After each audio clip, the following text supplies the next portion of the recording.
And recently I was in a summit called the Body Electric Summit. And there were about 20 other presenters. It's an online virtual thing. And this is the first time I've seen anything like this. Because this is a new thing, and it's an interesting thing to kind of have found myself after 23 years of study, kind of at the leading edge of a new movement. And it's an exciting movement. And I'm glad that you guys are here, and I can share my excitement about this subject with you. So today I'm gonna do a lecture, and I'm also gonna do a demonstration of the method. And the reason why we're doing this here today is because we were originally gonna do an open house for our clinic, but it turned out that about half of our practitioners were out of town. And so I was like, well, I'll just do a lecture and a demo instead. So this is a nakedly self-promotional endeavor to let you know that we have a clinic here in town where you can receive this work, and just so you understand what's going on with it. Okay, so I think we'll get started officially. So there's some very cool features in this room. Well, hopefully it works the way that it's supposed to. There you go.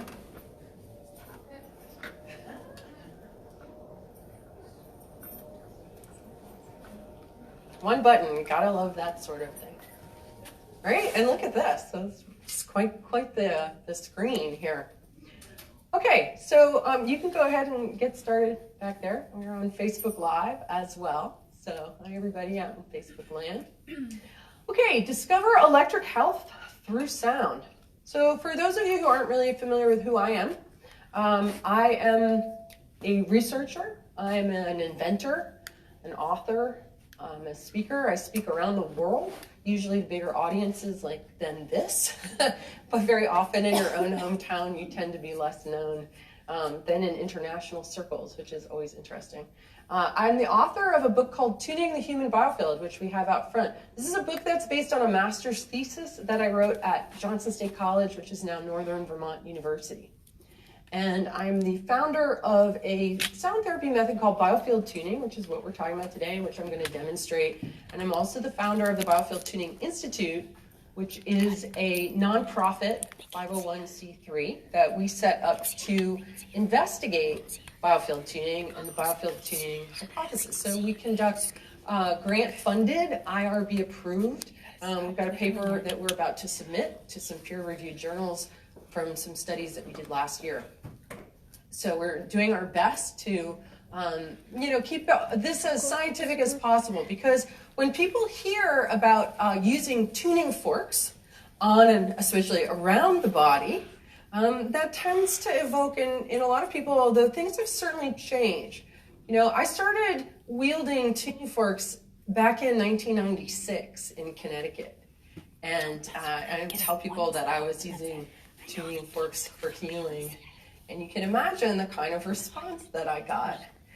Because there is something about it, that kind of produces a knee-jerk response in people that this is some kind of airy-fairy thing. In fact, somebody once said to me, of all the woo-woo stuff that's out there, what you do comes across as the most woo-woo, okay?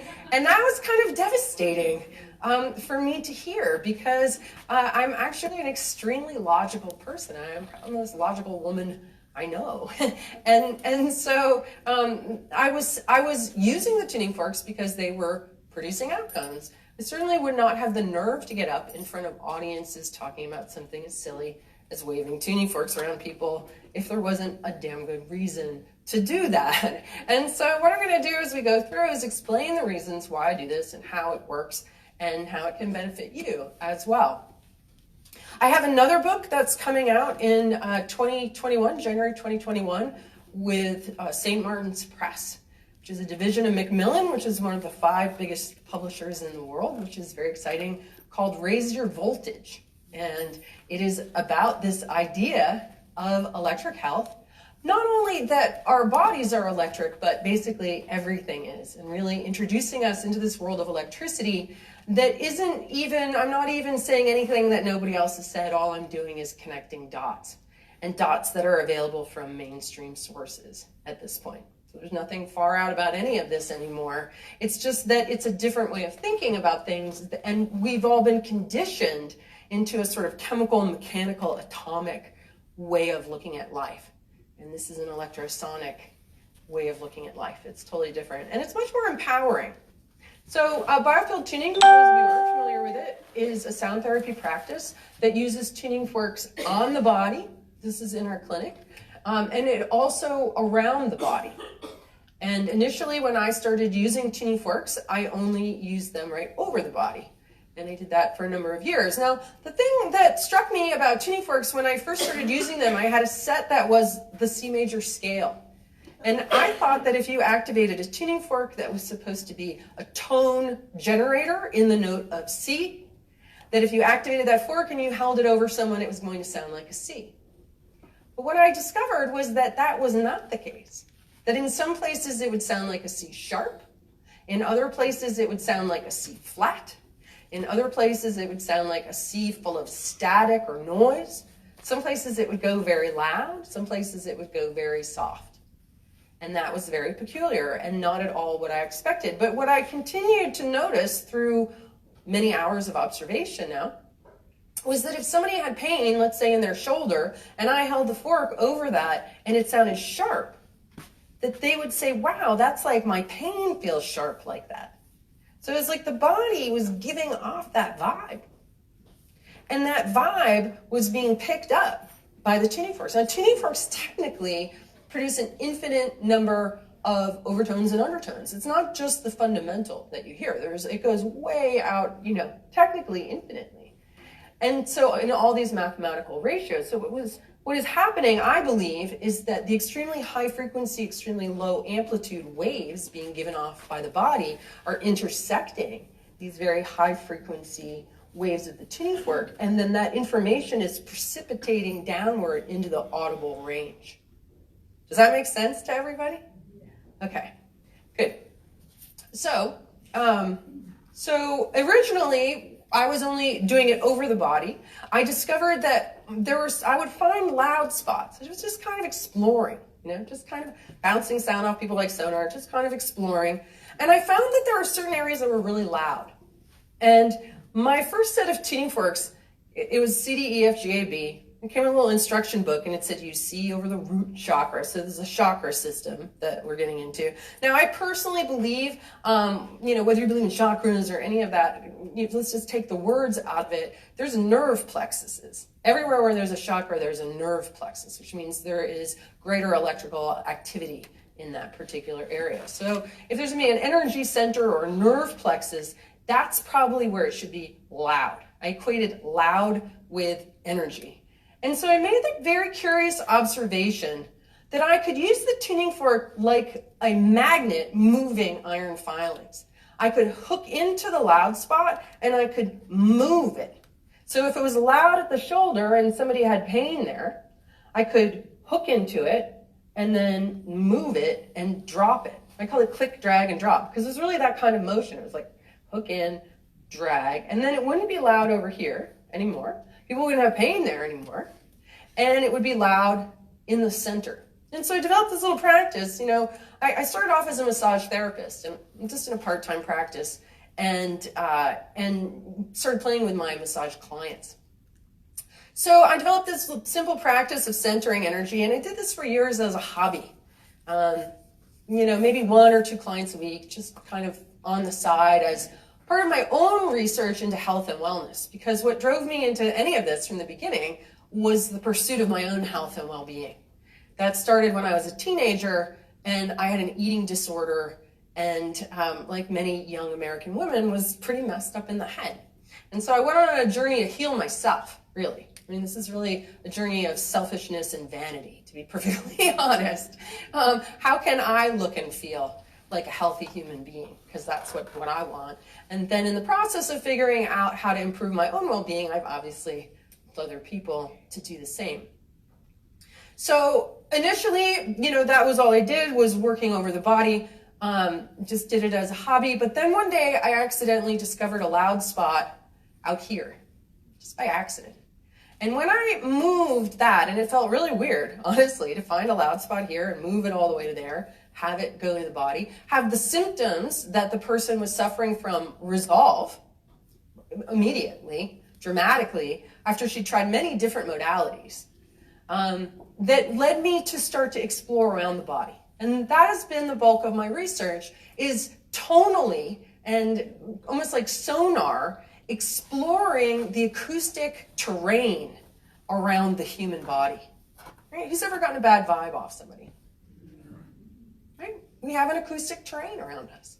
We're all giving off vibes all the time. And the tuning forks act like an invisible ink decoder, or like dropping a needle on an album. And as you move through slowly, they read the record of what is present in this field. And what I discovered is present in the field is our memories and our mind, which is pretty wild stuff. And I'm going to talk about that a little bit more, but let's just cover a few other things first. Okay, so what is a biofield? So you use the term biofield because that's actually the scientific term for what we're talking about. This is a phrase that was coined in 1992 by the National Institute of Health scientists. The term been around for a long time. And basically, it's a scientific word for what we call the human energy field or the aura. Now, when I first started doing research for my master's thesis as an adult at Johnson State College, I did not know the term biofield, and I was looking in PubMed and Medline under aura and human energy field, and I was not finding anything. And I was thinking that I was completely crazy to be trying to write an academic treatise on waving tuning forks around in the human energy field. But then, fortunately, I came across the term biofield. And what this did was it opened up a whole world to me of other scientists who were exploring this from a scientific perspective as well. There are definitely people out there, not a ton. You know, back in 2010, 2011, when I was working on this, there were a lot less papers on the biofield than there are now, and a lot less research. So it was pretty cutting edge, even, you know, decades after it was named. So basically what the biofield is it's your electromagnetic body. It's your electromagnetic body.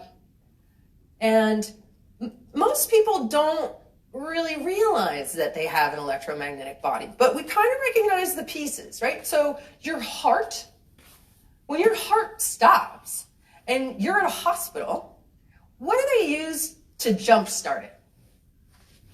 Electricity. That's right. You know, or if you want to really mess somebody up, you can tase them. You know, that will have an effect on their electric body. Our bones are crystalline structures that generate electricity when compressed. Our blood carries a charge. Our brain waves, right? You get an EEG. What is that measuring? The electrical activity of your brain. A pacemaker takes care of the electric activity of your heart. Your fascia, we know, conducts electricity. Right? Your collagen, all the collagen that goes through your whole body is all a, what do they call it? A semiconductor. So basically your whole body is electric and it is conducting electrical signaling constantly. In fact, that is where information flows going. It's not the old lock and key on a cell membrane like slow chemistry model. There is very rapid electrical information going on all the time. It's all electrical. It's all electrical patterns and rhythms and flows, that you are essentially an instrument. You're an electronic instrument. And you're either in tune and you're healthy because everything is moving in its right rhythm and its right pattern and its right flow, or you are out of tune and you are full of areas that are flat, that are sharp, that are stuck, that are congested, the signal has been lost, right? So when we start to consider the electric body and how this is primary and how these patterns, rhythms, and flows underlie your chemistry, you know, so here's just a way to look at it to kind of frame this different perspective. If somebody has a condition of bipolar, what do we automatically think? That they've got a chemical imbalance, right? You have some kind of chemical imbalance. You got all the wrong amounts of chemicals going through your body. From a biofield tuning perspective, what we see is that individual is expressing high, fast tones, and they're expressing low, heavy, slow tones. And their system is oscillating between the two expressions, while meanwhile they are completely missing their mid range of expression. And so a simple tuning fork can be used to find where the system is expressing those high, fast tones. This is the way the tuning forks work. It's kind of a biofeedback, because as the tuning fork reveals what's present in the field, the moment you find something that's off rhythm, and people learn this technique very quickly. It's one of those kind of easy to learn but a lifetime to master kind of. Who in here, how many practitioners do we have in here? A lot. Good. Okay. And so how many years, Mary, have you been doing this? I don't know. 3 or 4? Good. Who else is out there? Mary?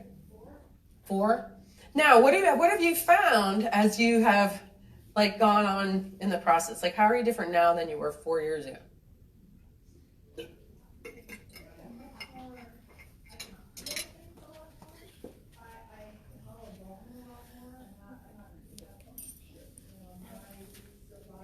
Right? Would you say there's a language here that you've been learning over time? Yeah, so there's a whole language, a vibrational language that people learn, right? Mary, same experience with you. Yeah, and you become much more sensitive the more you do it. Yep. The more you start asking more and more questions, because other things come up you've never experienced before, and you think you know what you got. Right, you're constantly discovering things. Constantly discovering. Yeah. So a practitioner working with someone who has that kind of diagnosis would find where those high fast frequencies, and they recognize it when they hit it. And then simply by holding the fork, which becomes like a metronome and a mirror in a way, in that area where things are too high and too fast, the body becomes self-aware, and as that's being reflected back. And the body is not only is an instrument, it is a self-tuning instrument. And just like you tune a piano with a tuning fork, you can tune a human body with a tuning fork. And I'm not even the one doing the tuning. I'm just reflecting. I'm like, here's where you're out of tune, body. And the body will relax, and it will release whatever tension patterns it is holding in place that is creating that atonal expression. And you find where things are too low or too slow. Depression has an undertone to it. It tends to run in this particular area off the left shoulder. And when you hold a fork in that, it sounds like Eeyore. Ray. And the body doesn't want to sound like that. The body wants to be in tune. Everybody wants to be groovy. But you've got to have what you need in order to get groovy. And when we've had a lot of difficult inputs, when we've had a lot of trauma, when our ancestors have had a lot of trauma, the tonal expression of our own DNA, of our own composition, is very often off, just because of the way we're built. But the amazing thing is that the files for your healthiest expression are present in you. And your body will use whatever input it can in order to access what I call its factory settings. And something as simple as the reflection of something flat that the body can bring itself up to can be great medicine, surprisingly. And so once you balance out, it's like there's a little guy at a mixing board inside, and it's like, listening and sliding dials and knobs until everything sounds good. And then that person who was bipolar is now like, wow, I got a whole mid-tone range that I didn't used to have. And they get to express the mid-tone range. It's much simpler to look at things this way than some kind of chemical imbalance. And it gets even better. Okay, so this is a little video that I'm going to show you that kind of illustrates, it's a primitive video, but it kind of gets the point across. What we've come to see is that the biofield is a torus. A torus is a bubble with a spiral that goes down the middle of it. On average, most people's fields extend around 6 feet off to the sides, around 2 or 3 feet off the bottom. Some people's fields can be much, much bigger. And depending on where you are geopathically, you can be informed by your environment as well, as far as whether your field grows or shrinks. This is your mind. And if you have a very open and expanded and empowered mind, you're going to have a much bigger field than someone who has been abused and is sick. And there's a contraction and an expansion that happens here. It is a dynamic fluid that is constantly changing.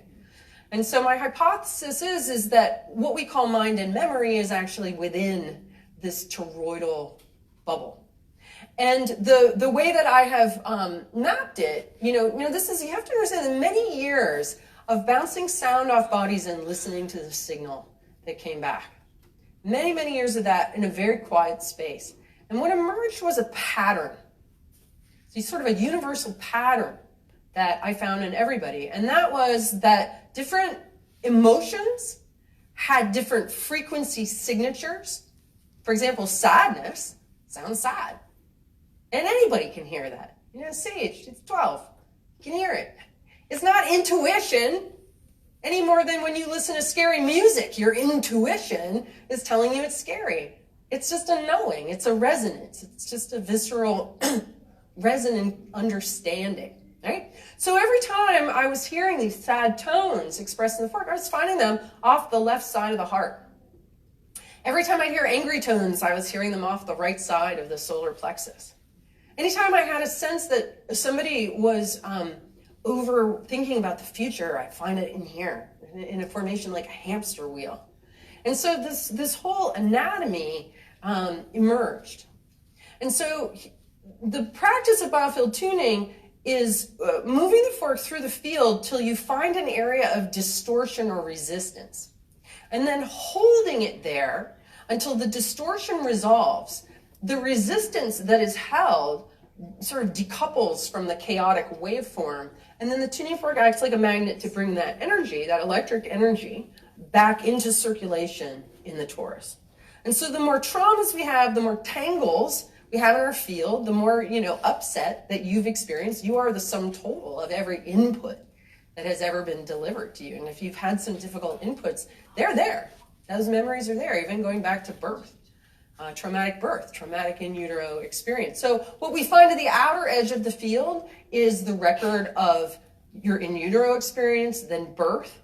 And then as we move in towards the body, it's like moving along the timeline of the body. So if this person is 60, halfway through their field, I'm going to find information from when they were 30.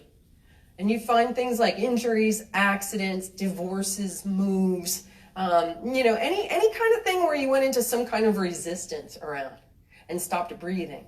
Because all of these places, all of these tangles that we find relate to a deep tension in the physiology that is blocking flow of some sort or another, blocking electric flow, blocking blood flow. And so the more tangles, the more difficult inputs you've had, the more traffic jams you have in your electrical system.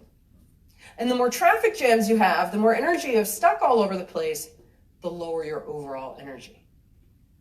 The more clean and fluid and liberated your field is, the more energy you have available to you now, in this moment. Okay? So I'm just going to do I'm going to play this so that you can see. So this person,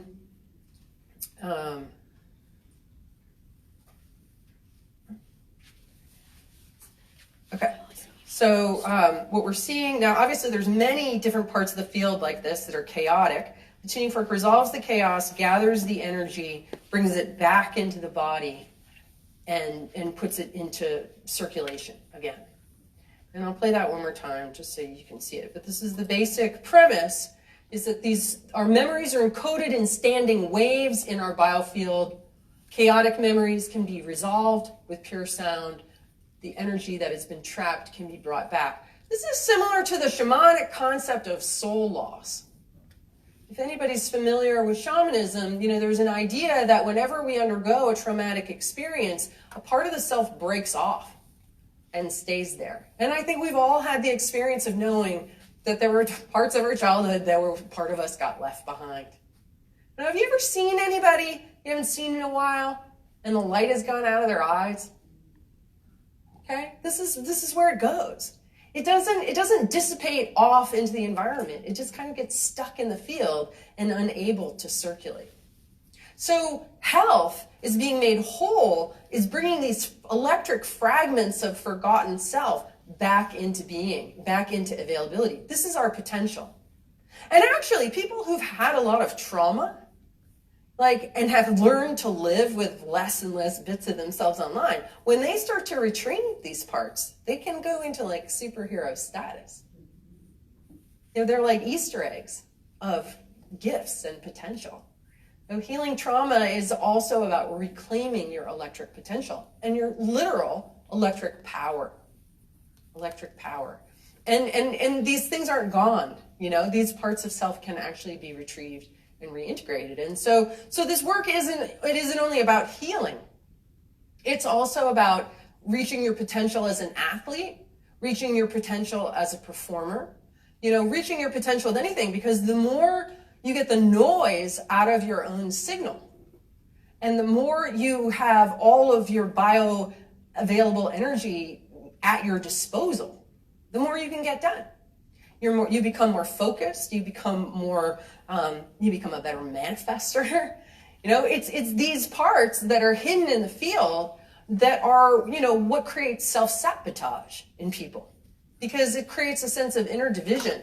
And when one part of you wants one thing, but you have this whole other subconscious fear, belief, story kind of tangled down here that's like, you know, no matter what your conscious mind wants to do, if you've got all this heavy stuck stuff in this part of your field, it's going to stop you from getting there. So it isn't just about, you know, getting over pain or trauma or anything like that. I mean, even people who haven't had a lot of trauma, who want to become better, you know, athletes in the game of life, can really benefit from this. And it works on the physical, mental, emotional, relational, right? And ancestral, very much so. So it works on a lot of different levels for helping to bring people back into balance. So I don't know, well, in a room like this, you can see everything. And that's the first time I've ever shown that slide where people can actually read it. So what this is in the biofield anatomy model, your body is actually inside your mind and not the other way around. And imbalances in the mind are what give rise to imbalances in the body. So every time I've ever worked on anyone who had pain in their right hip, they had a tendency to overthink and overdo. Anybody had right hip issues? Are you an overthinker, an overdoer? Yeah. So, you know, just looking at that left shoulder, and this is such a one that I see over and over again. Left shoulder is sadness, grief, and loss. And I've treated many people who've lost loved ones and have had just achy left shoulders, and they've gone for MRIs and they've done this, that, and the other, and there's nothing wrong with them. It's what we call psychosomatic pain. It's because they've got heavy plasma hanging off that left shoulder. There's nothing structurally wrong. Plasma, your bioplasma has mass. It has mass and charge. And so, you know, people are like, oh, but you know, I had a car accident and, you know, whatever. You're actually going to blow out wherever your field is imbalanced in accidents and injuries for the most part. Like, there are no accidents. There's usually some kind of underlying thing going on. Does anybody have any questions about this? Or are you seeing like what your problem area is and how it might relate to what is going on in your mind? So through research that you determined the advocacy for each area of the body? Yeah, through thousands of hours. Through thousands of hours. And pattern recognition. And here's the thing. When this map revealed itself to me, I didn't believe it. I was so skeptical. I was like, how could I be discovering? Now, here's the thing is that I'm a researcher, like I'm a rabid reader. I am an endless black hole of needing to put in information. And I had scoured, you know, what I could find out there to try to find something that correlated with this. And I found nothing. And I refused to believe that I was the first person to actually discover this anatomy. And so I was very, very skeptical about it.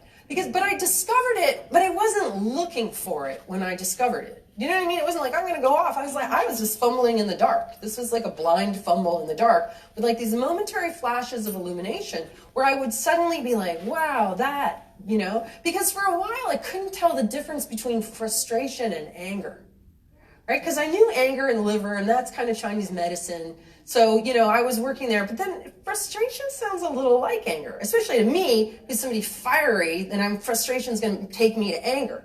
Whereas other people who are more wet, frustration is going to take them to sadness, right? So there was, to me, it was totally similar. And I was working on somebody one day, and I was like, do you tend to be angry a lot? And he's like, no, not angry, but frustrated. And I was like, oh, frustration. Okay, there, you know. And then, you know, more people would come in. And so this was all correlated with the people that I was working with. And also in the sound, because these tones, you know, as practitioners discover, we put words on everything. But there's a fundamental vibrational language that all of nature speaks in. And this is how your dog knows when you're having a bad day, because it feels your vibe and is resonant with those vibes. Horses, dolphins, even the research that's been done on plants has shown that they can sense bad intentions, which means there's a common language there. And so this vibrational language, this common vibrational language, is what gets revealed by the forks. But, you know, and so this is a hypothesis, but it's a hypothesis that has been tested again and again and again and again. Because at this point, we've trained almost 2,000 people in this method. Yeah, plus, you know, my book and my videos, there's thousands of people out there who are playing with this. And the consensus is that if you test a hypothesis and it's repeatable, there's something going on there. So this hypothesis has been tested thousands and thousands of times. Now, does that mean it's carved in stone? No. No, I mean, I don't claim that this is carved in stone. This is just an observation. And then this timeline thing. But we've had people who are dyslexic go into the timeline with it backwards in their head and still pick the right ages for when major traumas happen to people. So that makes me wonder a little bit, you know, like what's really going on. So we don't claim that this is, you know, the end all be all, but what we do observe is that this model works and that it has worked repeatedly and it continues to work. And that it's usually kind of shocking to people, honestly. You know, when I tell them whatever, you know, I meet somebody on a plane and I'm like, where you got pain? And then I like tell them everything that's going on with them based on their anatomy issues. And they're like, oh my God, you just nailed me.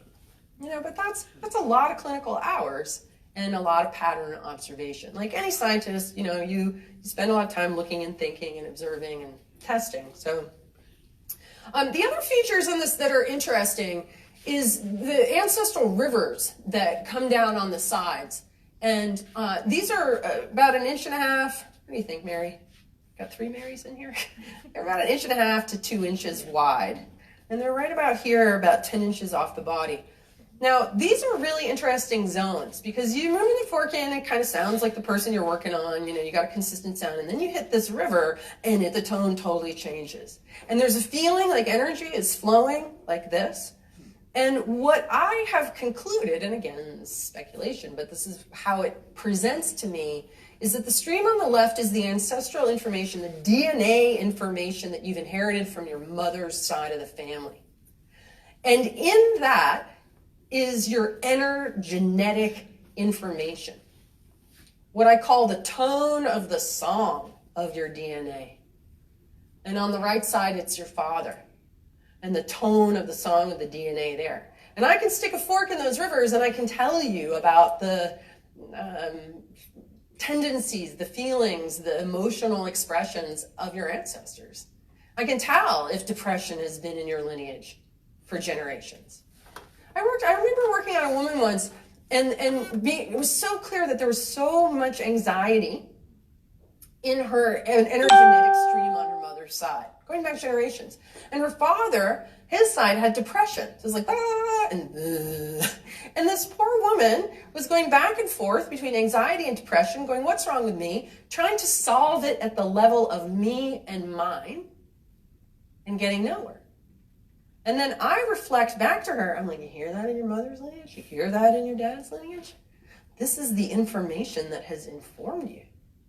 There's nothing wrong with you. This is just your music that you inherited. And you know what? We can change the music.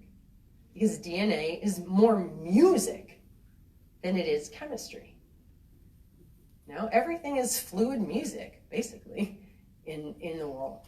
And so those are really interesting. And the spots on either side, father and mother, so those were like loud spots about the size of my fist that I discovered that I couldn't move. So I can move all these other loud spots around, but these were fixed points that wouldn't move. And what I found was if I stuck a fork in here, I could tell you all about your mom. Stuck a fork in here, I can tell you all about your dad. And if I listened in the space in between, I could tell you all about the quality of your relationship with them. And the people that I worked with a number of times after like their 5th or 6th session would come in and be like, my mom is starting to change. Like they started to see, because the resonance, changing the music in them, it's an unbroken resonant chain, started to affect their ancestors and their descendants. And we often find, for the more mystically inclined among you, in certain places like in Halifax, which is sort of a mystical place, sometimes when you're working in a classroom, you have a group of people, you get into these ancestral rivers, you have a cool breeze come into the room becomes ionized. And there's a sense almost like the ancestors are showing up. And it's pretty wild when that happens. It can happen in sessions sometimes too. And sort of interestingly, so this is, those mother-father spots. These glyphs are found all over the world. So humanoid figures with mom and dad spots on either side. And I just found that really interesting. And then that's a plasma formation called squatter man. It's just how electrical plasma, one of the ways that it forms. So that was just when I came across that, I was like, wow, that's an interesting correlation. Okay, so I use sound to treat the electromagnetic body, all right? When we were shopping around trying to find a publisher for my next book, several publishers said the same thing. They said, well, she's known for her work with sound, and this is about electricity, and that's something different and new. Like, we wish we had published her first book about sound, because she's going into something different here, okay? And I was like, how are they not seeing, like, tuning the human biofield? Like, the biofield is the electromagnetic body.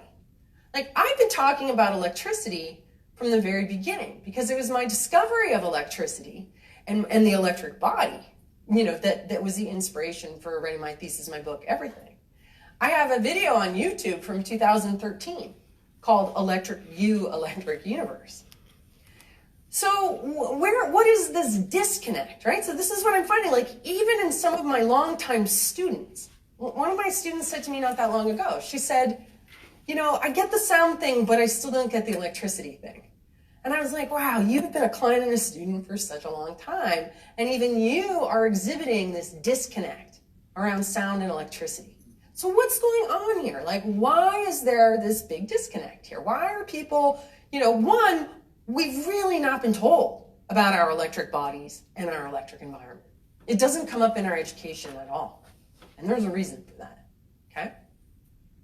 But this, to me, and what I'm going to talk about afterwards, is one of the biggest problems we have in our, I don't want to say there's lots of problems in our culture, but this is a really important one as far as science goes. Okay, so sound waves are not typically considered, this is a Wikipedia response, okay? And if you guys are here, you probably don't take Wikipedia as seriously as other people do. Sound waves are not typically considered part of the electromagnetic spectrum, since sound requires a medium, such as air or water, through which to propagate, whereas electromagnetic waves have little difficulty in radiating through the vacuum of space. Okay, can anybody tell me what the problem phrase is here? Vacuum. That's the problem phrase. Does anybody know why that's the problem phrase? Sage, tell me. Because it sucks stuff. No, good answer though. He said because it sucks stuff. It's full of plasma. That's right, space is full of plasma, and space isn't empty. And even beyond that, there is another concept that has been taken away from everybody's mind, that myself and a great many other scientists, and this has been a deep area of research for me, think we really need to put back. Because the removal of this from our science has kind of derailed everything. That's what a lot of people say. Does anybody know what I'm talking about? Ether. That's right, ether. Ether. So there's no such thing as a vacuum because there's ether and plasma in space. So this is not a true statement. Sound travels through space. I just posted the sound of the sun on Facebook yesterday. This idea that space is an empty vacuum, that sound does not travel through space, is a great, big, fat lie that leads to a lot of problems. Yeah, which is Wikipedia. Go look up biofield on Wikipedia. Okay, so discovering a whole new cosmology. So our cosmology is the overarching story that our whole, reality takes place in, right? Our current cosmology, Big Bang cosmology, says in the beginning there was nothing, which for some particular reason, for no particular reason, because there was no God, but for no particular reason, this nothing exploded. After it exploded, it experienced a high degree of order for reasons we don't really understand, but ever since then, it's just been going down in entropy. It's just gonna do this. And it's pointless, it's meaningless, it's random, it's full of dark things. It's full of black holes that devour light. It's full of mysterious dark energy and dark matter. It is rapidly flying apart. It's cold, and nobody can hear you. We're all alone, and it didn't matter if we weren't, because sound doesn't travel, and nobody's gonna hear your screams. You're isolated. Our sun is an isolated thermonuclear furnace burning itself out. Like, how does this sound? It's pretty grim, isn't it? It's pretty dark. So this is a cosmology of entropy, darkness, and separation. And whether we realize it or not, we're all being informed in our background mind by this cosmological story. And for me, in the process of trying to discover what is the stuff that I'm moving in the field, and what law of physics is governing the fact that a tuning fork can move it, right? Those two things, like, what? This is resistance, this is charge, and it's moving. Is sound magnetic, right? These questions led me to discover an entirely different cosmological story. Entirely different cosmological story. One that makes way more sense, and that when people are exposed to it, are like, wow, this makes sense. It's almost like I kind of knew that, but didn't know that I knew it, okay? So in this cosmology, right, we're educated into solid, liquid, and gas. What this cosmology does is it adds two more states of matter. It adds ether and plasma. And these are forces of connectivity. So what is ether? This is a really good question. So I'm going to read this too. No, I'm just going to let you guys all read it. So just take a moment to read that together.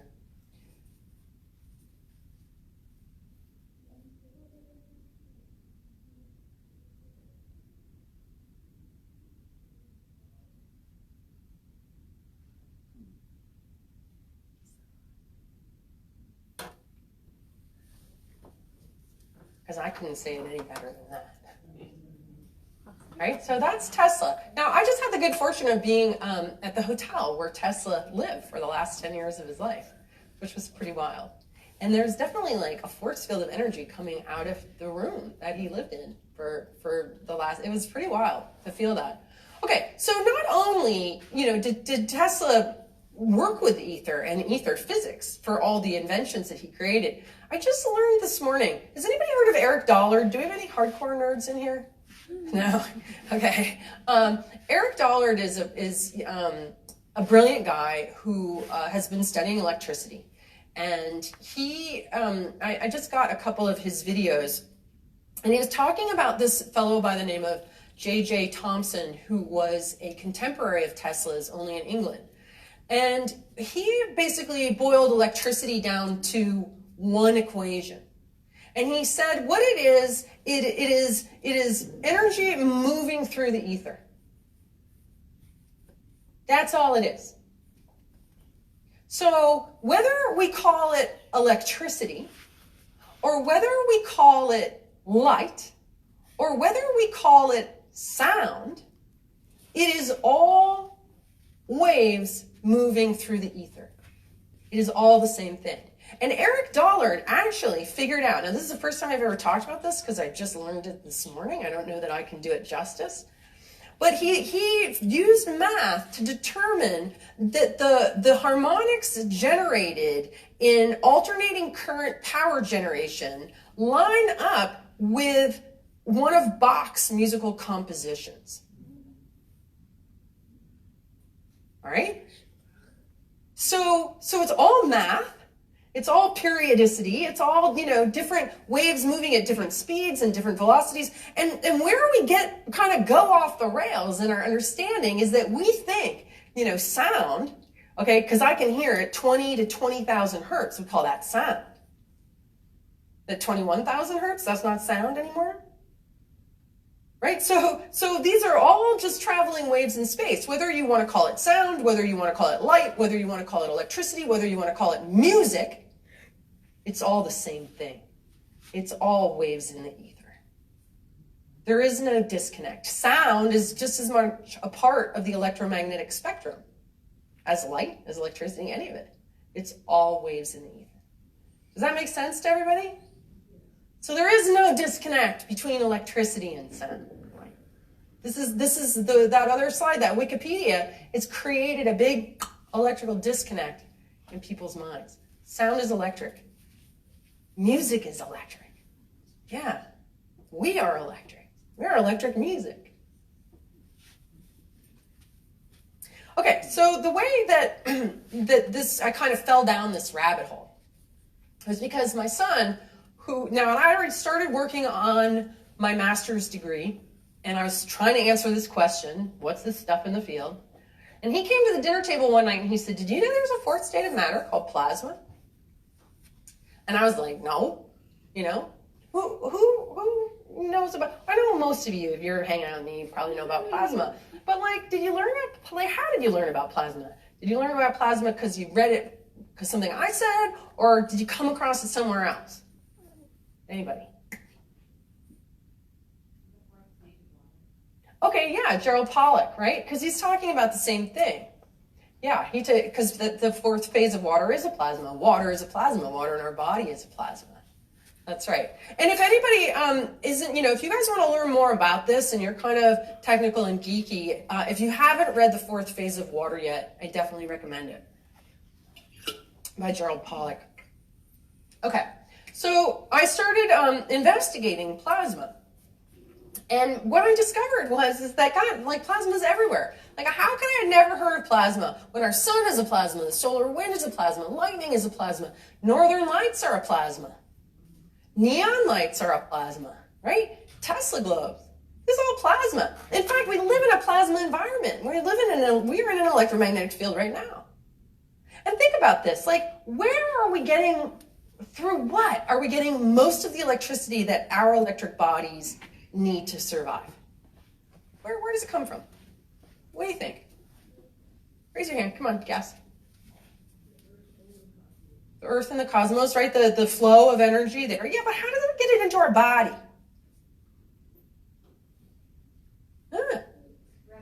Respiration. Right, because think about it. You can go for weeks without food. So most of it's not coming from food. You can go for days without water. How long can you go without breath? A few minutes? That's where your life force is coming from.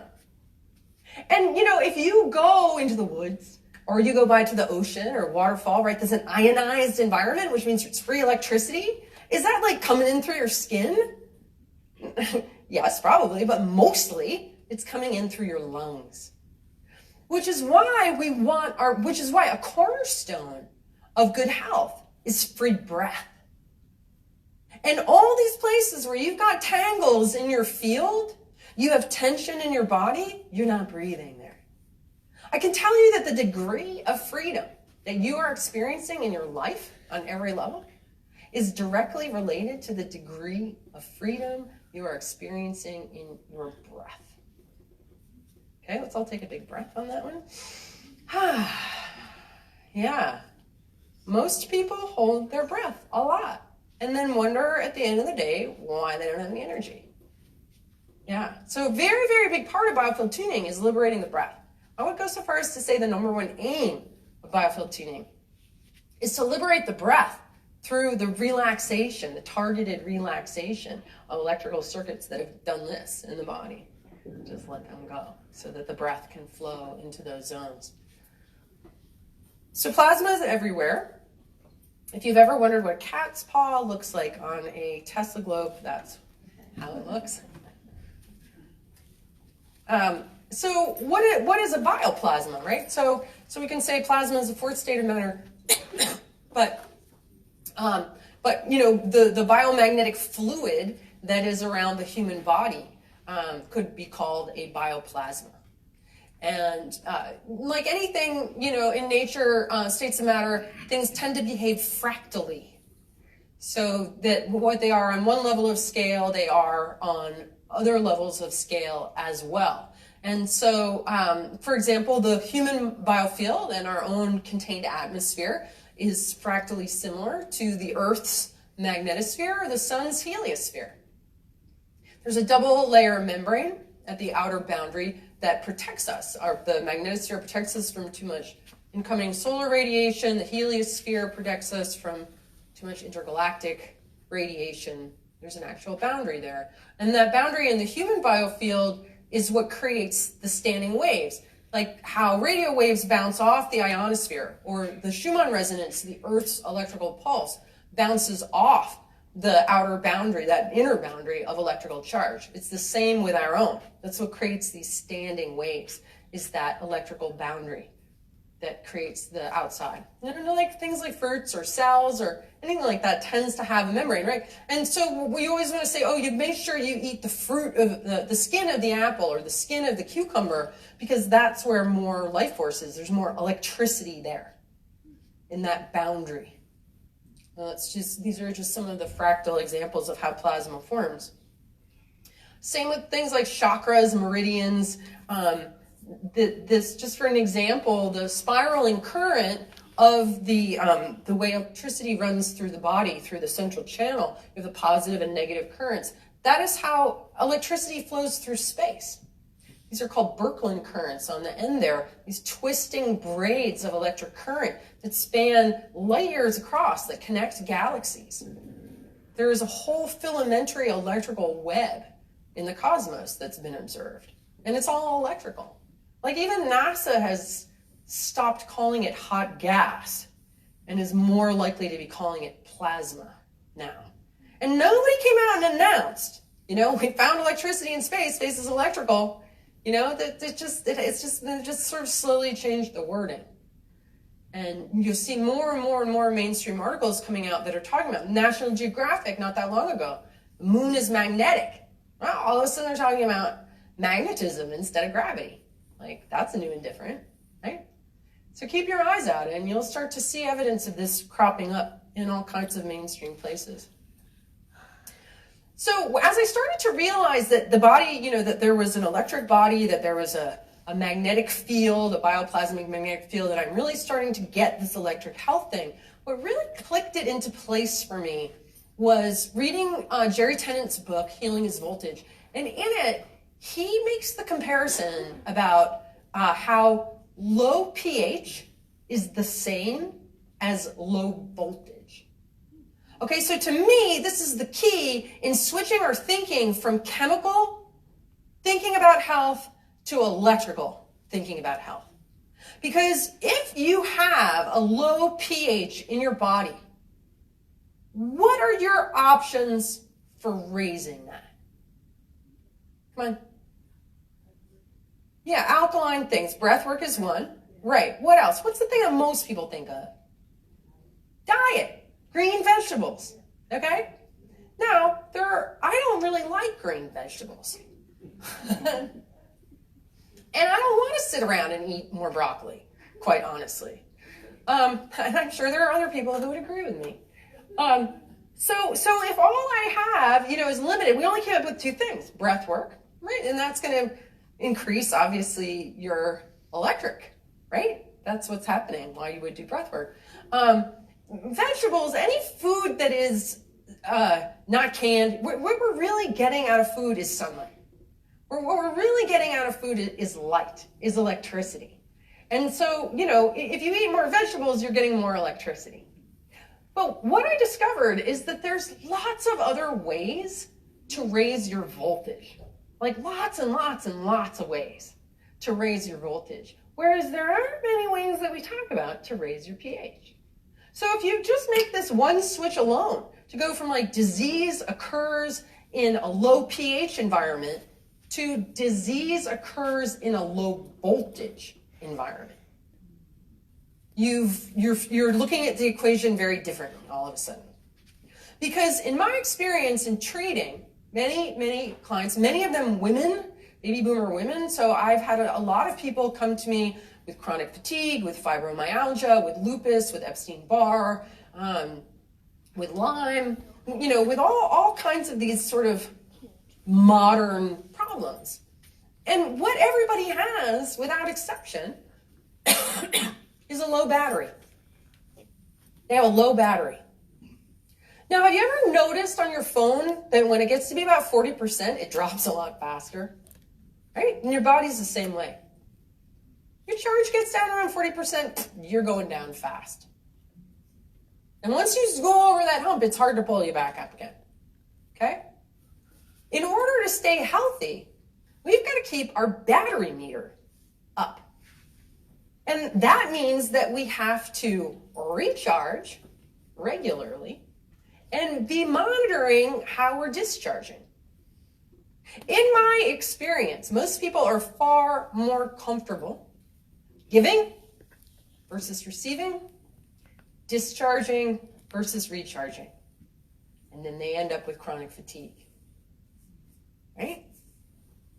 I usually ask, like, who here gives and receives in equal measure? Raise your hand. Oh, not a single one. Oh, Martha, I'm raising my hand because I've learned. And you know, here's the thing. I want to change the way you think about receiving completely, okay? Most people, the reason why you don't receive is because you have a subconscious belief that you're not worthy. That's why.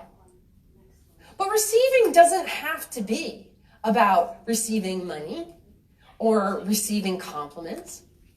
Receiving can be receiving the sunlight on your face, receiving the breeze across your skin, receiving the beautiful scent of a rose, receiving the delicious taste of really good chocolate, receiving the comfort of your own bed and your own sheets and your own pillow and your own coffee maker. And this is someone who's on the road a lot. Like, I receive those things when I come home. There's no end of the ways that you can receive. Okay? So if you want to have a higher battery, you've got to start receiving more. The more you receive, the more you can give. Mind viruses is what traps you in poverty, traps you in powerlessness, traps you in any of the places you're trapped. I can guarantee you that you're running some kind of false belief or false story that's been programmed into you that is stopping you from receiving the resources you need to receive in order to give in the way that you want to, in order to feel the way that you want to. Does that make sense? And so that's one of the things that biofield tuning does, is it helps find these stories, these beliefs, these mind viruses, these distortions running in your system that are stopping you from taking good care of yourself as an organism. Your body is it's like a horse. You know, like, this is what you ride around this life in. Like, most people take better care of their pets than they do themselves. You gotta treat your body like a horse that you want to ride for a long time. You gotta give it good hay and good bedding and get it out in the sunshine and go for walks and like stroke it and love it. Right? Just think of your body that way. And you're like a horse. It needs to receive sunlight. It needs to receive good hay. Let your organism receive, because that's what you need. That's part of what gets your battery up. We'll talk about more of what gets battery up too. Okay, so your whole body is electric. One other part of your electric body is your digestion. Your bacteria in your gut are electric, and they are creating fermentation, which is an electrical activity. And if you have weak digestion, you have a low battery.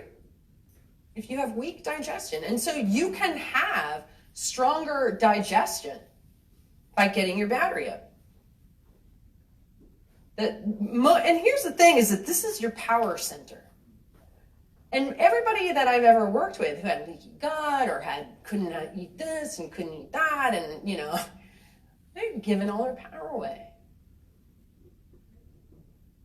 I was guilty of that. I used to have terrible digestion. I had like stomach aches, gas, bloating, indigestion, heartburn, everything, overweight. And I was just one of those people who was giving more than receiving, discharging more than recharging. That's what we're programmed to act that way. All of us are just programmed to act that way. So, taking your literal electrical power back is really the key towards improving your health and feeling like you're worthy of it, because you are. Unworthiness is the biggest mind virus we have going in our culture. Okay, so these are some different ways that you can raise your voltage. And this is just some of them. There's more than this. Sleeping is the number one. We all need enough sleep. And if you're waking up tired with an alarm clock all the time, that's not good. Like, you need more sleep. That's all there is to it. And occasional naps are really important too, I think. Being grounded. Who knows about grounding or practices grounding? Okay, so those of you who aren't familiar with it, grounding is just understanding that as an electromagnetic being in an electromagnetic environment, you want to be in electrical equilibrium. And if you are wearing rubber-soled shoes, which are insulators, you are not going to be able to discharge excess electrostatic energy, and you are not going to be able to draw up electric energy from the surface of the earth.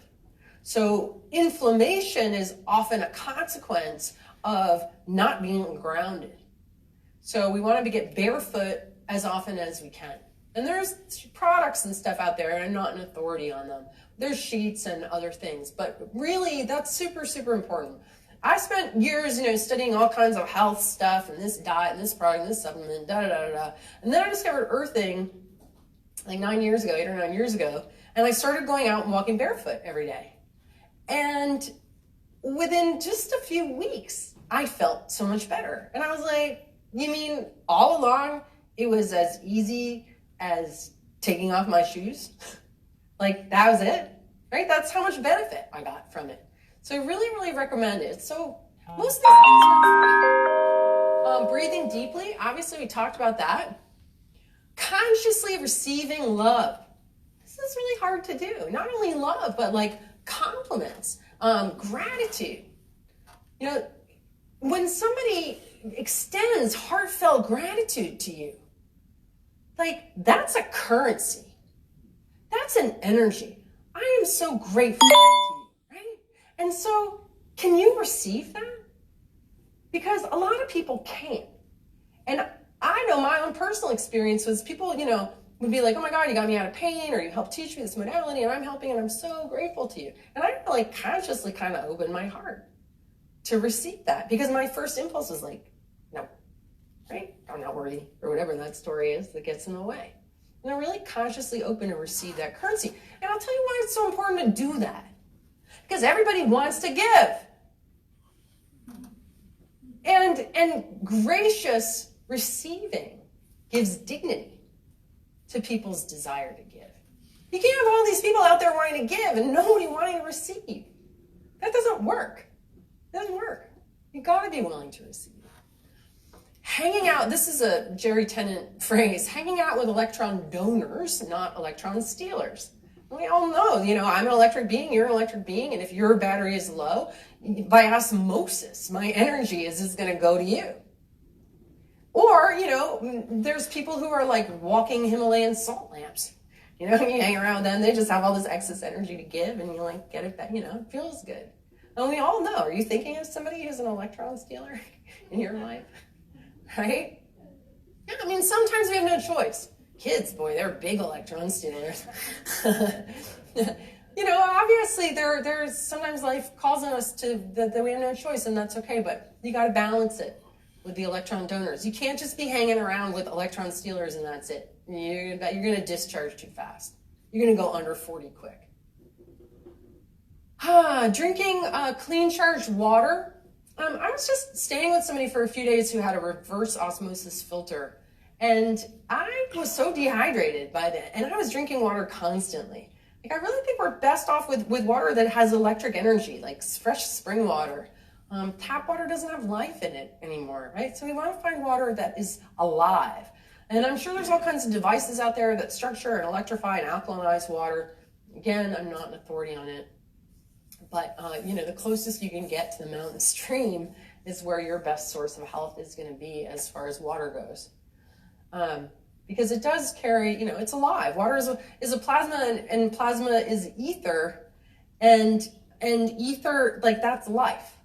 Like, the closer we get to, and it's all fluid in a way.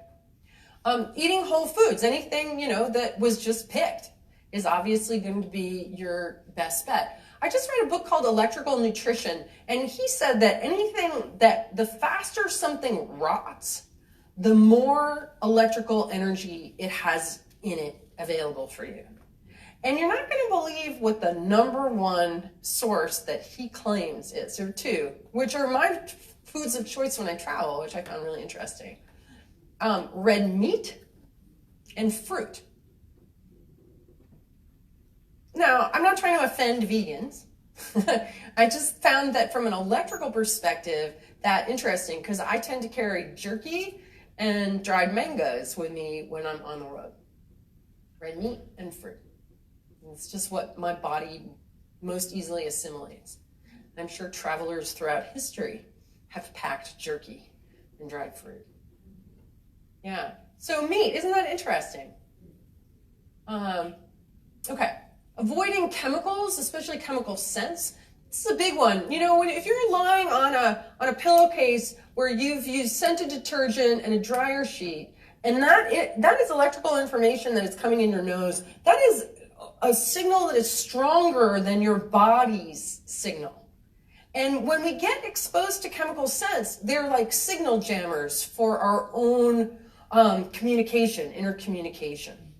So I think it's really important that people really avoid scents, especially people who are in a weakened physical condition, because it just creates too much cross information for the system to manage. Allowing your emotions to pass through you rather than suppressing them. So after 23 years of tuning, I can honestly say that the number one thing I treat is emotional constipation. Because in our culture, we're really not allowed to express emotion. We can kind of be angry or a little sad, but any kind of what happens when you're growing up? Like, what are your parents always trying to get you to do? Shut up, right? Shut up. Like, stop that. Don't be that. Don't cry. Big boys don't cry. Nice girls aren't mean like that. Hate is a terrible word. Like every kind of expression that we want to make as kids gets shut down. You sit in school and you're bored and you're antsy and you want to be a kid and go out and run around, and you're told you're bad. Our natural desire for expressing ourselves gets shut down. And what do emotions want to do but express? Like, this is the destiny of emotions. An emotion is like a wave. It gets generated, it rises up, it crests in your awareness, it falls away. It takes about 20 seconds in your brain. But if you arrest that emotion, if you hold it back, if it's anger and that's bad, and you were taught that was bad, and you've learned that if you eat sugar, it suppresses that emotion, you're going to go for the sugar, you're going to go for the wine. Addiction has nothing to do with the substance and everything to do with the emotion that you're managing it with. Nobody talks about the emotions in health. Even the CDC says that 85% of disease is caused by stress. What is stress? It's emotion. Emotional response to something is an energetic response. Why do little old ladies live to be over 100 drinking booze and smoking butts? And eating red meat, right? Yeah, because they're managing their stress well. That's why. With just the right amount of booze and cigarettes. Right? Yeah.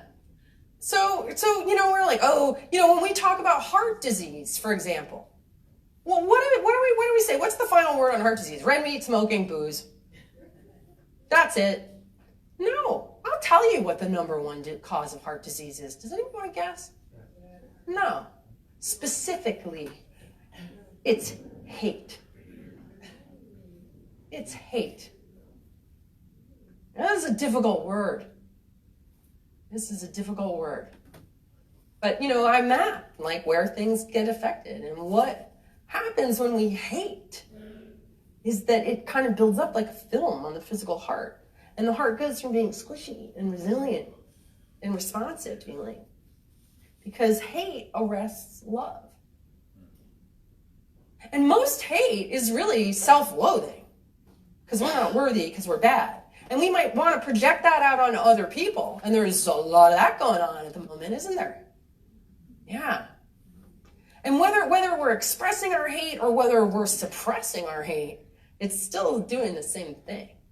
It's messing up the heart's ability to be a groovy band leader for all the other instruments in the arrangement here. So, if we want to be healthy, we really got to start paying attention to the emotions that we're feeling and what we're doing with them. And this is a big part of my next book. It's like, okay, well, what do you do with anger? What do you do with sadness? What do you do with rage? What do you do with jealousy? What do you do with hate? Like, how do you manage these things? And that's a bigger topic than I can go into today, but, you get excited about my next book to learn all about them. So basically what we learn is in biofield tuning, we clear out the backlog of the tears we didn't cry and the anger we didn't express and the frustration that's, we kind of bring all that, we discharge all that. And then we bring ourselves into a place where we're able to just allow emotions to arise as they arise, and they're not coming from a backlog. What most people do is what I call stuff and blow. Is that they stuff it and stuff it and stuff it till they can't anymore, and then they explode. Right? And you never get a good response from that. So then you're like, well, I don't like confrontation, so I'm going to go back stuffing.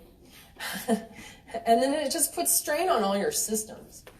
So we want to learn to be like children with our emotions and just kind of let them flow through us and find healthy ways to express them. Speaking your truth, laughing often, and crying as needed. Speaking truth, this is a really big one. And, what I find in a lot of people, especially people who've had chronic fatigue, is that there's a whole backlog of energy kind of stuck here. And this is, in the biofield anatomy, this is that which we don't say or express. So what people especially with fibromyalgia, what I found is a tendency to simply not advocate for their own needs. To keep saying yes when they meant no. To put everybody else's well-being ahead of their own. To not speak up when they needed something to be different, but to just put up and shut up and put up and shut up and put up and shut up till their body refused to go any further. Right? There's a disconnect there between the well-being of the body and this whole story of riddled with mind viruses that won't allow the body to take care of itself. And a lot of people are suffering in that way. And it's all inside their mind. My favorite line of any song, anytime, anywhere. Emancipate yourselves from mental slavery. None but ourselves can free our minds. And that's what this is about. We're literally going into your mind and freeing it from all of the stories, the scrunches, the cultural noise. There's so many signal jammers in our biofields that are inhibiting our ability to be the bright, healthy, electric, illuminated beings. Yeah. Now, speaking your truth is not going off and just being an asshole whenever you feel like it. Okay? That goes beyond speaking your truth into a process that I call successful diplomacy, which is learning to speak your truth in a way that is kind, respectful, win-win, yin, soft, kind, right? Successful diplomacy is a skill most of us learn the hard way, unfortunately. So if you've never been speaking your truth and then you decide you're going to, trust me, you will learn the hard way how to do it. But it's worth it. Yeah. Okay, honoring your natural inclinations. So one of my favorite definitions of health is freedom. Freedom. And the ability to follow our natural inclinations, to move, to allow what Thoreau calls the subtle magnetism in life. That if we follow it, we will be guided aright. Is knowing when it's time to go. That feeling inside, it's like, time to go to the grocery store now. And you're like, okay, I'm following my natural inclination. You get to the grocery store and you run into a friend that you needed to see. Right? The more you learn to follow your natural inclinations, the more synchronicity, serendipity, and magic starts to show up in your life. But if people have, if you're in this little box, and we've all been domesticated for generations now, we're in these tiny little boxes, and the nature wanting to move us, the way nature moves everything, we don't go. And then when we can't go, our energy, instead of being like, ooh, groovy, folds back in on itself and in on itself. And instead of our energy waves, they go from being like baguettes, just like nice and long and flowing, to like stuffing mix. And everything gets minced up and chopped up and dried up. And then we're like just a bag of breadcrumbs feeling anxious, right? So, how many people have felt like that, right? Like that, the way that life kind of squishes us. It's what I see happen to kids in school all the time. Because they're not allowed to be like, it's a beautiful day, I want to go outside. No, sit here and do this boring lesson. And then we lose that desire, we lose that feeling of what it's like to follow our natural inclinations. But in nature, electricity, water, what do? They follow the path of least resistance. As humans, we want to really be able to tune into where our natural inclinations are leading us and go with that flow, if we can, right? That's freedom, that's health. Choosing ah over ugh. So if you think about something and it makes you feel ugh, if you do it, how's it going to make you feel? If you think about doing something and it makes you feel, how's that going to feel when you do? Yeah. What happens if you do a whole lot of stuff?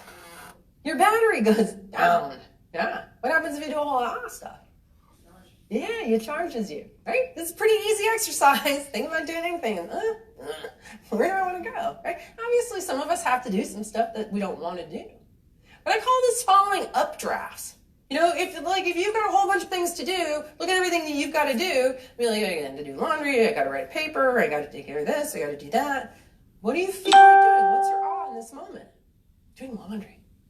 Great, do that first. Just follow the ahs around. And then you become, you start to move through life like the bird with big wings, like a hawk or an eagle or something. You're just kind of like, over here, over there. Right? And you're not like struggling through all your ughs because you feel guilty and like you need to somehow. Right? And if you trust in this process, everything gets done if you just keep on following your ahs. And that will keep your battery going up. And then some of my favorite stuff, singing, dancing, toning, chanting. I just had a vocal lesson via Skype the other day. And it was about exploring my body as an instrument. We made all these sounds. And at the end, I was like, wow, I've got so much energy. Right? So easy to do. Like most of these things is all free. You don't need stuff. But now I'm going to show you something that isn't free. That's been helpful for me. And this is, in this idea of using sound to discover electric health. I invented a simple little tool. It's a tuning fork called a sonic slider. This is a tuning fork that those vibration plates that you stand on and they're supposed to like tone you, right? And they're like thousands of dollars and you don't want to put them in an old house because they'll like separate the joists. Yeah. Okay, so this is the same idea, only it's a lot less expensive and it won't destroy the framework of your house. So you activate the tuning fork by just banging on yourself, and then you slide the vibrating handle on your body. And you can do it on your face, on your neck, on your waist, on your legs. And what it does is it imparts coherent mechanical energy into your body. It gives you energy and it gives you the information of order. And so, it acts on people in a lot of different ways. People really report all different kinds of outcomes with it. They say that they're sleeping better, that they have more energy, that their mood is more balanced. Some people, including myself, lost weight using it because if you have a lot of fascia tension, which I did from, my kind of semi-traumatic upbringing, that fascia tension holds in place water in your interstitial cavities that isn't able, your fluid movement isn't able to happen. And so it can, for people with fascia tension, it can make you come all out in bruises as those fascia knots untie.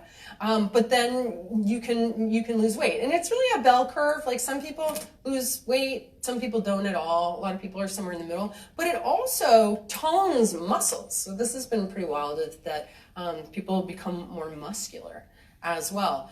Using it on their bellies, they've gotten over digestive issues. They've strengthened, because you think about it, if your digestive tract is weak, it's got low tone, right? It's got low energy. Just putting energy into it, coherent energy, is helping, because there's no difference from the vibration of the tuning fork, from the electricity in your own cells. It's all movement, right? What is energy? It's movement. So we're imparting movement. People get rid of headaches. People have gotten rid of TMJ. What else? Anybody else got a sinusider and found it helpful for something? Yeah, use it on your face. It kind of smooths out the face. Like, it doesn't get rid of wrinkles, but it definitely, yeah, you can put it on the top of you can really put it anywhere. You can let the vibration run down.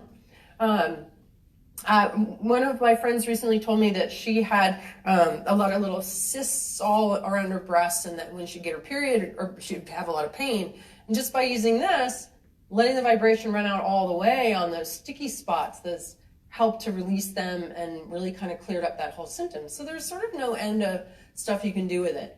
It's based on the Schumann resonance, the electrical background pulse of the earth. It's the 12th harmonic.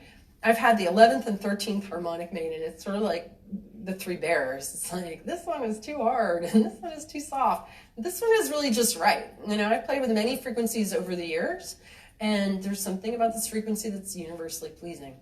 So this is just like a self-care tool that you only need to use it like 5 minutes twice a day. It doesn't even require a lot of use for you to get the benefits from it. And so we have them out front. If anybody wants to pick one up, they make wonderful Christmas presents. You get one for, I've had many people be like, I need another one because my mom stole mine. So if you're getting one for yourself, think about your mother too, okay? That's a sinusider. We also have them on our website. Okay, so, and then ultimately, so this is, can somebody tell me what time it is? 3 o'clock. 3:25, okay. All right, I'm going to do a quick demo, and we'll take like a 5-minute break before we do that. But this is kind of the core of what I'm talking about. A lot of times we're like, do you go with your head and what you think? Or do you go with your heart and what you feel? Do you drop your awareness from your head down here? You can tell what I think about the heart, can't you? I personally, after many years of studying this, have found that the best place to center our awareness is in our own inner sun. In our own inner sun, not dropping your awareness in your heart. Because the heart's got all this stuff in the way. It's got despair, it's got hate, it's got grief, it's got resentment, and all this stuff that overlays our ability to actually feel love for people. And that's where cynicism and things like that comes from. But here in our gut, if you really practice this as like a daily practice of bringing your awareness into the area behind and below your navel, in your inner light, and practice radiating out from there like 360 degrees. And the sentiment that naturally arises from this part of our body is compassion. And I'll tell you what, after being in thousands of fields and witnessing the most unbelievable stories that people have been subjected to, I've come to realize that the only logical sentiment to extend to anybody in any circumstance is compassion. Because you don't know where they came from, and you don't know what their redemption may or may not look like. You don't know how that story weaves into the bigger tapestry of life. None of us are in a position to judge anybody. We're just not. And so what we really want to practice first and foremost is compassion for ourselves, kindness for ourselves. And the more, your relationship with the world is all about your relationship with yourself anyway. Because if you are cool and groovy and kind and compassionate and loving and accepting of yourself, you're going to naturally extend that out in the world around you. And practicing radiance and awareness and sort of occupying yourself from here is much easier than anywhere else. So that's just something to kind of ruminate on, experiencing your own inner light and allowing it to shine. I just did a talk out in LA where I was doing a healing session on the group. About 150 people in a room. And we got really stuck. I couldn't get the tone to clear at the solar plexus. It wouldn't clear. And I'm like, okay, what are all the reasons why you are not letting your light shine? And I got answer after, there must have been like 40 responses. We don't shine like we are made to shine. How many people do you know who really shine? Right? And there's no end of reasons why. And yet, in a dark world, what do we need? We need light. And that light comes from you. That's where it comes from. Darkness comes from us. The light comes from us. So that's something that you want to work on, and that biofield tuning and the sonic slider can help you to do. All right, let us take a quick 5-minute break. Just 5 minutes. Just go out and wander around and come back. And then I'm going to get us set up for a demo. But before you go out, who here is in a lot of pain? Anybody in a lot of pain? Who's in some kind of pain? Martha, what you got going on? Left shoulder? On a scale of 1 to 10? An 8? Okay, that sounds good. Would you like to be my demo body? All right. Okay, all right, so we've got a demo body. When we come back, I'm going to do a quick demonstration, and then we can also do Q&A while I'm doing that, okay? All right. Oh, okay.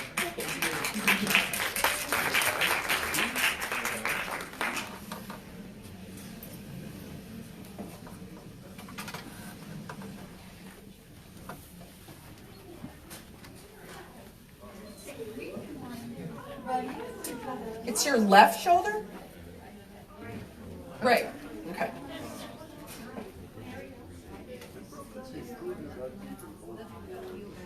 Oh, good. If the snow starts. Okay. No. They don't work on the weekends. Yeah.